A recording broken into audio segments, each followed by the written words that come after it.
ఇది మన ధవళేశ్వరం కానీ లేదంటే ఇక్కడ మనకి ఏలేరు కానీ ఇవి కూడా నీటి మట్టాలు పెరుగుతూ ఉన్నాయి. సో వెంటనే శుద్ధగడ్డ నుంచి కూడా శుద్ధగడ్డ కాలం నుంచి కూడా నీళ్ళు వచ్చేస్తాయి, ముంపు ప్రాంతాలకు వచ్చేస్తాయి. వీటి మీద ఎప్పటికప్పుడు కలెక్టర్ షణ్మోహన్ గారితో కూడా మాట్లాడడం జరిగింది.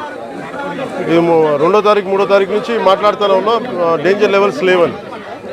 ఒకసారి అంతకుముందు కూడా జరిగితే ఫస్ట్ లెవెల్ వార్నింగ్ ఇచ్చాం, మళ్ళీ తగ్గిపోయిందని చెప్పారు. ఇది కూడా ఏంటంటే కంటిన్యూస్గా మనకి విపరీత వర్షపాతం, క్లైమేట్ చేంజ్, ఇవన్నీ ఈ పరిస్థితుల వల్ల రాష్ట్రం ఎప్పుడు అన్ప్రెసిడెంటెడ్, ఎప్పుడు చూడనంత వర్షపాతం ఇవన్నీ జరుగుతూ ఉన్నాయి. ఈ నేపథ్యంలో ఇది ప్రత్యేకించి ఇప్పుడు లోపలికి వెళ్ళి చూస్తుంది వైఎస్ఆర్ కాలనీ, జగనన్న కాలనీ పేరు ఏదని అనుకోండి.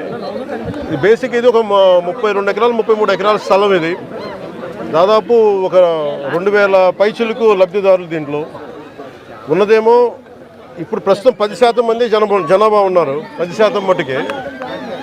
లోపలికి వెళ్ళి చూస్తే అసలు బేసిక్గా లోపల మనకి ఈ డ్రైనేజ్ కానీ రోడ్లు కానీ ఏమీ లేవు.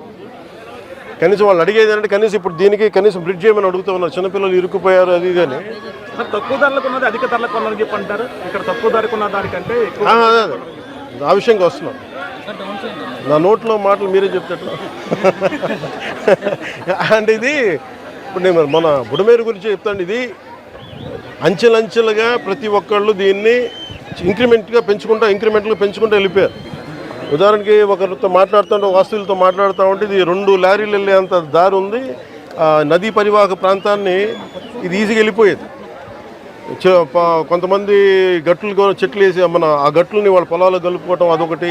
ఇది చాలా ఇంక్రిమెంట్లు జరిగింది. కానీ ఇది మట్టుకు ప్రత్యేకించి ఈ జగనన్న కాలనీ మట్టుకు గత ప్రభుత్వం చేసిన తప్పులు. ఇది ఆల్రెడీ 4 అడుగులు లోతట్టు ప్రాంతం. ఇది చిన్నపాటి వర్షం వస్తే మునిగిపోయే ప్రాంతాలు ఇవి.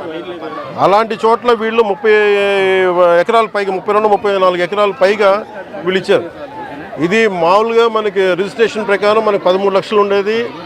అది మార్కెట్లో మనం చూస్తే 30 లక్షలు. దీన్ని వీళ్ళు 60 లక్షల రూపాయలు పెట్టుకున్నారు.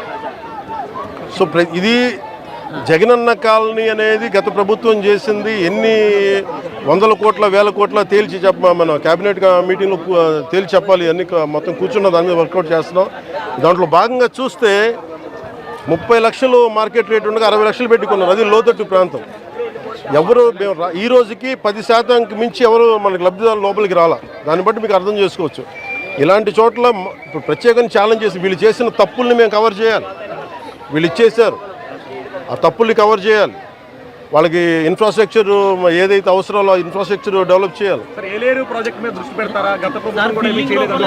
ఇది ఇప్పుడు అలా కాదు. ఇప్పుడు మీరు ఏలేరు ఆధునీకరణకి వీటన్నిటికీ మీకు నిధులు కొరత, అంతే కదా. బేసిక్ నిధులు కొరత.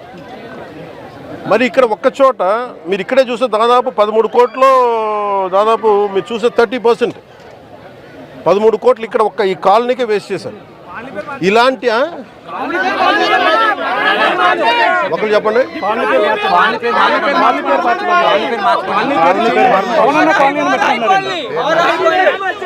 ఇది కాలనీ పేరు మార్చుకోవడం అంటే మీరు అందరూ కోరుకొని అలాగే మీరందరూ కోరుకొని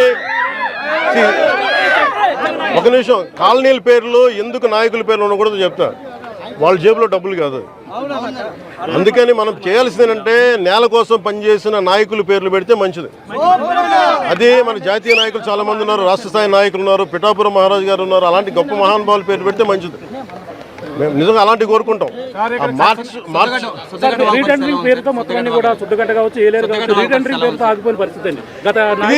ఇప్పుడు మీకు డబ్బు పరిమితమైన డబ్బే ఉంటుంది. ఉత్తరాంధ్ర కూడా వెళ్ళినప్పుడు ఈ ఇళ్ల కాలనీ పట్టాల పేర్ల మీద ఎంత దోపిడీ జరిగిందో మీ అందరికీ తెలుసు. అదే అన్నాను, మడ అడవులు ఇచ్చారు, మడ అడవులు, ఆవు భూములు, వీటన్నిటి మీద ఒక లెక్క నీకు తేల్చాల్సి ఉంది. ఇప్పుడు క్లాసిక్గా ఇది మీరు చూస్తే మీకు అర్థమవుతా ఉంది డబ్బు ఎలా దుర్వినియోగం జరిగింది. ఈ డబ్బు దుర్వినియోగం ఆపగలిగితే ఈ ఆధునీకరణ పనులన్నీ జరుగుతాయి. నేను దాన్ని మనస్ఫూర్తిగా నమ్ముతున్నాను. అంటే ఇది నేను ముందు నుంచి కూడా అధికారుల సంసిద్ధత ఎలా ఉంది, ఏ స్థాయిలో ఉంది అనేది ఫస్ట్ నేను ముందు నుంచి ఫోన్లో మాట్లాడుతున్నాను. ఈరోజు వచ్చి మొత్తం చేశాను. అన్నీ మనకి హెల్త్ క్యాంప్స్ కానీ వరద నీరు తగ్గగానే మనకి అంటువ్యాధులు వస్తాయి. దానికోసం చర్యలు ఏం తీసుకున్నాను కలెక్టర్ గారితో చెప్పినా కానీ చూడటం జరిగింది. ఖచ్చితంగా ఇలాంటి వాటికి ఇది రిపీటెడ్గా అయిపోయింది. లాస్ట్ 2-3 దశాబ్దాలకు ఇదే నడుస్తూ ఉంది. జనాభా పెరిగిపోయే కొద్దీ మనకి నష్ట తీవ్రత తెలుస్తూ ఉంటుంది. మనకి వ్యవసాయ భూమి వినియోగంలోకి వచ్చే కొద్దీ నష్టం తెలుస్తూ ఉంటుంది. దీని మీద ఇది ఒక్క పిఠాపురంకి సంబంధించి కదా, ఎక్కడెక్కడ ఇలాంటి పరిస్థితులు ఉన్నాయి వీటన్నిటి మీద సమగ్రంగా ఒక కమిటీ చేయాలి. మన ముఖ్యమంత్రి గారితో కూడా మాట్లాడుతున్నప్పుడు ఈ మాట మాట్లాడాము. దీని మీద అసలు టోటల్గా ఏమేమి ఉన్నాయి రాష్ట్రంలో ఎలాంటివి ఇది మొత్తం వరదలు తగ్గిన తర్వాత దీని మీద ఒక వెళ్ళి క్షేత్రస్థాయిలో పర్యటనలు జరిపి దాని మీద ఒక సమగ్రమైన నివేదిక అని చెప్పి అధికారులని ఆల్రెడీ ఇన్స్ట్రక్ట్ చేశారు ఇది ముఖ్యమంత్రి గారు. ఇది వరద తగ్గుముఖం పట్టగానే దీన్ని ముందుకు తీసుకెళ్తాం. అది ఎంత